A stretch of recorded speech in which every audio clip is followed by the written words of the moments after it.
வணக்கம். நாலடியார் அதிகாரம் 23 நட்பிற் பிழை பொறுத்தல். நட்பிற் பிழை பொறுத்தலாவது, மனிதர் தம்முடைய நண்பர்களிடத்து உண்டாகும் குற்றங்களை பொறுத்து கொள்ளுதலாம். நட்பு என்பது தொழிற்பெயர். இஃது இங்கு தொழில் ஆகுபெயராய் நண்பர்களை உணர்த்தி நின்றது. பிழைத்தல் என்னும் தொழிற்பெயர் தல் ஈறு கெட்டு முதல் நிலை தொழிற்பெயராய் பிழை என நின்றது. பிழை பொறுத்தல் என்பது இரண்டாம் வேற்றுமைத் தொகை. நட்பிற் பிழை என்பது ஏழாம் வேற்றுமை உருபும் பயனும் உடன் தொக்க தொகை.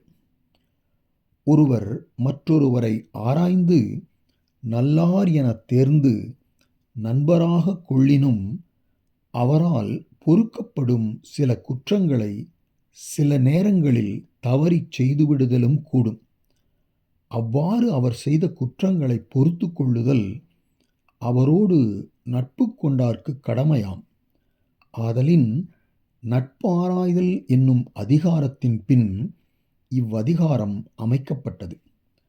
திருக்குறளிலும் நட்பு ஆராய்தல் என்னும் அதிகாரத்திற்கு பின் ஆசிரியர் பழமை என்னும் அதிகாரத்தினை இக்காரணத்தைக் கொண்டே அமைத்திருக்கின்றனர். இப்பொழுது இந்த அதிகாரத்தின் முதற் பாடலை காண்போம். நல்லார் எனத் தான் நனி விரும்பிக் கொண்டாரை அல்லார் எனினும் அடக்கிக் கொளல் வேண்டும். நெல்லுக்கு உமியுண்டு நீர்க்கு நுரையுண்டு புல் இதழ் பூவிற்கும் உண்டு. நெல்லுக்கு உமி உண்டு என்றால் உணவின் பொருட்டு நம் எல்லோராலும் சிறந்ததாக தேர்ந்தெடுத்து கொள்ளப்படுகின்ற அந்த நெல்லினுக்கும் உமி உண்டு என்றால் பயனற்ற உமியாகிய குற்றம் உண்டு.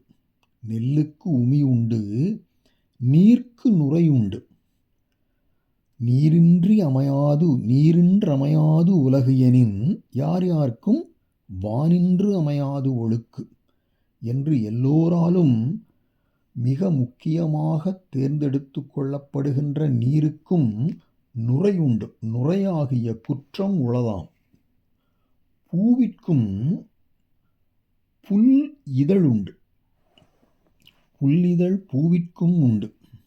மனிதரால் சிறந்த பொருளாக கொள்ளப்படும் மலருக்கும் புல் இதழ் மேலே சேர்ந்திருக்கின்ற பயனற்ற அந்த புற இதழ் என்னும் குற்றம் உண்டு. இக்குற்றங்களை பாராட்டி இவற்றை விலக்காமல் எப்பொழுதும் சிறந்தனவாகவே நாம் கொள்கின்றோம். இவற்றைப் போலவே மனிதர் ஆராய்ந்து நல்லார் என தேர்ந்தெடுக்கப்பட்ட நண்பர்களுள்ளும் சில குற்றங்கள் காணப்படுவது உலக இயற்கை அல்லவா? அங்கனம் காணப்பட்டு அவர் அல்லார் எனினும் அடக்கிக் கொளல் வேண்டும் என்பது இரண்டாவது அடி. அல்லார் எனினும் என்றால் முன்பு அவரிடம் காணப்பட்ட நற்குண நற்செயல்கள் முழுவதும் உடையவர் அல்லாதவர்களாயிருப்பினும் தாம் நல்லார் என, நாம் முன்னே நல்லவர் என்று நனி விரும்பி மிகுதியாக விருப்பமுற்று கொண்டாரை, நல்லார் என தான் நனி விரும்பி கொண்டாரை, அந்த நண்பர்களை அவர்களது குற்றங்களை அடக்கிக் கொள்ளல் வேண்டும். அடக்கிக் கொள்ளல் வேண்டும் என்றால் பிறரறிய தூற்றாமல் தம் மனத்துள் அடக்கி வைத்து அவருடைய நட்பை எப்பொழுதும் போல கொண்டிருத்தலே தகுதி என்பது இப்பாடலின் பொருள். உயர்ந்த குணங்களையுடைய பொருள்களிலும் மனிதரிலும் சில குற்றங்கள் ஏற்படுவது உலக இயற்கை. ஆகவே குற்றத்தை பாராட்டினால் உயர்ந்த பொருளையோ மனிதரையோ காண்பது அரிதாகிவிடும். ஆதலினால் அறிஞரால் நல்லார் எனத் தேர்ந்தெடுக்கப்பட்ட நண்பர்களிடத்து குற்றம் காணப்படினும் அவர் அதனை பொறுத்து கொள்ளுதல் வேண்டும் என்று இதில் கூறினார் இந்த பாடலாசிரியர். இந்த கருத்தினை ஔவையாரும் தன்னுடைய கொன்றை வேந்தன் என்ற நூலில் 18வது பாடலாக குற்றம் பார்க்கின் சுற்றம் இல்லை என்று விளக்கியிருத்தல் காண்க.